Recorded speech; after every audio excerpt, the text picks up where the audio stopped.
دي بالذات ما كانش ينفع اعديها وما اتكلمش عنها، لان الموضوع ده مستفز لاقصى درجه. انت شايل مثلا زباله او قمامه، حرام عليك يا اخي اتقي الله، يعني حط غطا على العربيه. العربيه عماله توقع في كل اتجاه. الحاجه دي في ناس تعبانه فيها ولماها بالحته وبالواحده، وانت ماشي بتبعترها بعد كده على الدائري، والناس تطلع بعد كده تلمها وراك. زي ما انت شايف اكياس ومناديل وكل حاجه عماله تقع منه، وهو ولا عنده اي فكره.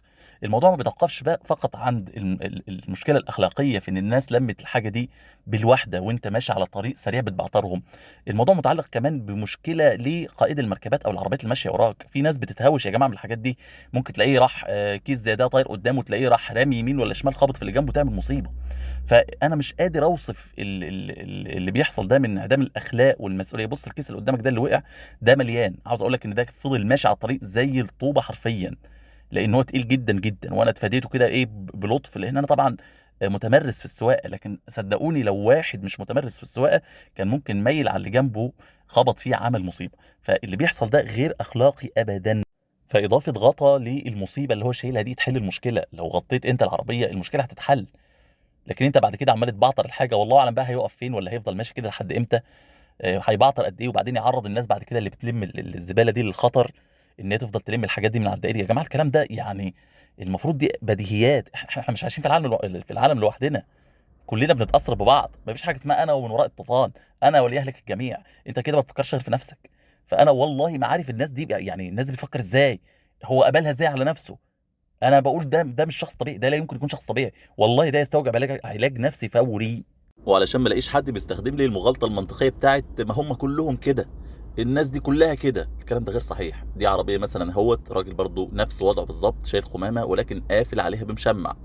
ففي النهايه التعميم نفسه غلط، لان كل مكان فيه الكويس والوحش، كل واحد مسؤول عن تصرفاته. طيب بتقف المصيبه عند شويه اكياس زباله ولا حاجه ممكن حد يتهوش منهم؟ لا حضرتك، انا في يوم من الايام كنت ماشي برضو على نفس الطريق، لقيت حجر ضخم جدا زي ما انت شايف كده، وقفت علشان اشيله وقلت لازم اصوره لكم عشان تعرفوا مدى خطوره الموضوع. فما كانش باين قوي انه كبير، لكن لما نزلت بحركه البتاع تقيل بلوى، حرفيا بلوى بكل ما تحمل كلمه المعنى. ده لو خبط في عربيه مش هقول لك بقى هيكسر الاكسدام، ولا هقول لك هيكسر كارتيره زيت، والله حادثه مميته. فده مين عملها؟ ده عملها سواق نقل. غالبا نزل يسند عربيته، دايما سواقين النقل بيسندوا عربيتهم بالحجاره دي، ويخلص مصلحته، خدت بالك، وراح سايبه ماشي. دايما بيعملوا الحركه دي بالذات، دايما بشوفها على طريق بني سويف، الطريق اللي هو الجديد اللي بيربط بين القاهره وبني سويف. دايما بيعملوا الحركه دي، خلص مصلحته ويسيب الحجر مكانه ويمشي. والله العظيم على طريق بني سويف ده خصوصا، انا كنت مسافر مره من القاهره لبني سويف، والله انا وقفت على الطريق اكتر من 10 مرات بشيل حجاره، اكتر من 10 مرات. ليه؟ لان انا مؤمن ان انا مش عايش في الحياه لوحدي. انا مؤمن ان احنا مش من، يعني اللي بتعمله مع غيرك هينعكس عليك وهيرد لك. فانا مش قادر افهم الناس دي بتفكر ازاي. يعني هل انت النهارده عشان بكسل تشيل حجر خدمت نفسك بيه تموت غيرك؟ ما عندكش اي احساس بالمسؤوليه؟ ما انا مش فاهم الناس بتفكر ازاي.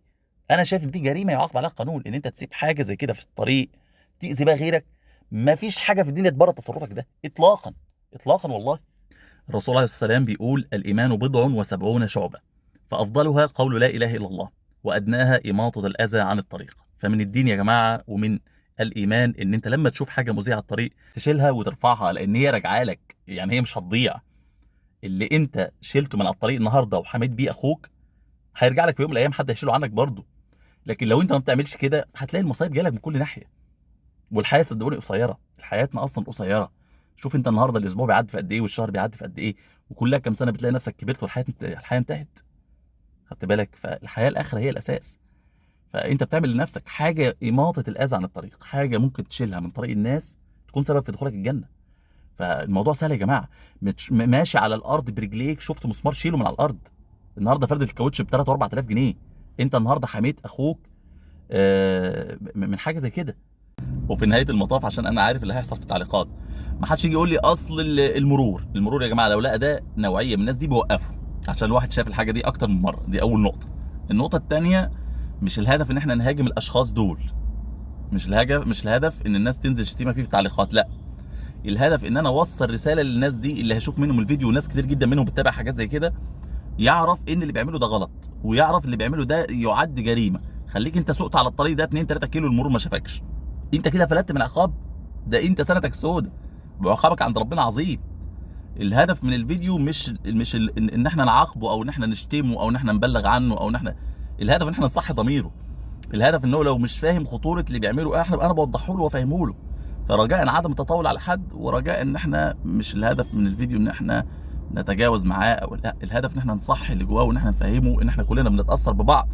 والهدف الناس تدرك ان احنا مش سايقين عربيات في فيديو جيمز اللي بتطول تخبطوا واللي تكسروا وانا من وراء الطوفان، عشان في ناس سلوكياتها في السواقه بتعكس شخصيات استغفر الله العظيم، يعني شخصيه ما عندهاش اي اخلاق من اي نوع. ده اللي احنا بنقوله. وتعامل مع المتاح انت نفسك النهارده، انت الحاجه الغلط ما تعملهاش ولا تشجع عليها، والحاجه الغلط اللي تشوفها على الطريق وفي ايدك تصلحها صلحها، ما تاخرش عنها.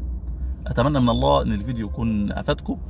وطبعا عاوز اتكلم برضو في حته تانية مهمه في المشكله اللي حاصله حاليا مع اهلنا.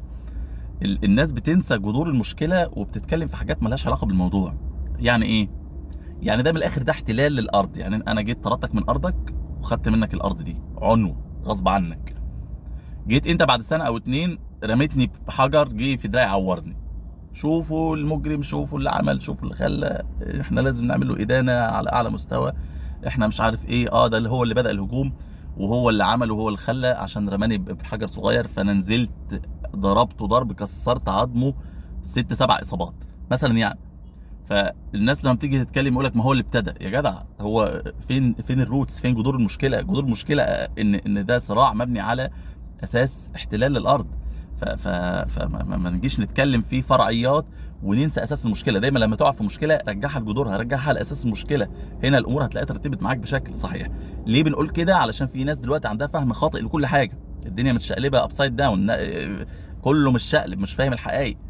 فبنحاول نرجع لهم الروتس بتاعت الايه، بتاع المشكله، بحيث الناس تفضل فاكره الهدف الرئيسي. وزي ما قلت لك، او المشكله الاساسيه، وزي ما قلت لك، علم ولادك، اتكلم معاهم عن الموضوع، وريهم اللي بيحصل. وزي ما بقول وقلت قبل كده، ما تجيش تقول ان انا خايف عليهم من المناظر. حضرتك بيشوفوا في الافلام الاجنبيه على MBC 2 اعلى من كده واكتر من كده. خليهم يشوفوا الحقيقه عشان يبقوا عارفين فين الصح وفين الغلط، لان في ناس مع الزمن بتتلخبط والحقيقه معاها بتتوه. اتمنى من الله ان ربنا يا رب يعفو عن اهلنا، وده ما يتكررش تاني ابدا، ويعفو يعني عن الجميع. واشوفكم ان شاء الله في فيديو جاي باذن الله. السلام عليكم.